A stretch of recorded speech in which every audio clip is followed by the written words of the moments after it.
Plaster of Paris వివిధ రసాయనాలతో తయారు చేసిన విగ్రహాలతో పర్యావరణ కలుషితం అవ్వడానికి కారణమవుతున్నాయని బీజేపీ జిల్లా అధ్యక్షుడు బైరి శంకర్ అన్నారు. మట్టితో తయారు చేసిన విగ్రహాలను ప్రతిష్ఠించి పూజించాలని కోరారు. సిద్దిపేట జిల్లా గజ్వెల్ పట్టణంలో రైల్వే బోర్డు మెంబర్ కమ్మరం శ్రీనివాస్ ఆధ్వర్యంలో మట్టి విగ్రహాల పంపిణీ కార్యక్రమానికి ఆయన ముఖ్య అతిథిగా హాజరై మాట్లాడారు. ప్రస్తుత కాలంలో మనిషి మనుగడకు ఆక్సిజన్, మంచి వాతావరణం ఎంతో దోహదపడుతుందన్నారు.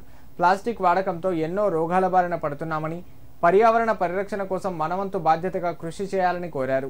కార్యక్రమంలో బీజేపీ పట్టణ అధ్యక్షుడు మనోహర్ యాదవ్, మండల అధ్యక్షుడు అశోక్ గౌడ్, మాజీ మున్సిపల్ చైర్మన్ గాడిపల్లి భాస్కర్ పాల్గొన్నారు.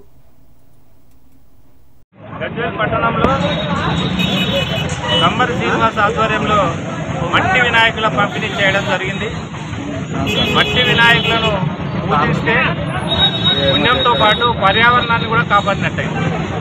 ఈ ప్లాస్టర్ ఆఫ్ ప్యారిస్ తోటి POCతో తయారైన విగ్రహాలను చెరువులో తీసుకపోతే మనం చూస్తూ ఉంటాం. చెరువులలో ఏడాది అయినా కరగకుండా అట్లనే ఉండి దాని నుంచి కలిపే కెమికల్స్ వల్ల ఆ చెరువులలో ఉండే చేపలు కానీ మిగతా జీవరాశులకు ఇబ్బంది కలిగి చెరువు కలుషితమైన వాతావరణంతో పశువులు నీళ్ళు అనేది ఇబ్బందికరమైన పరిస్థితి.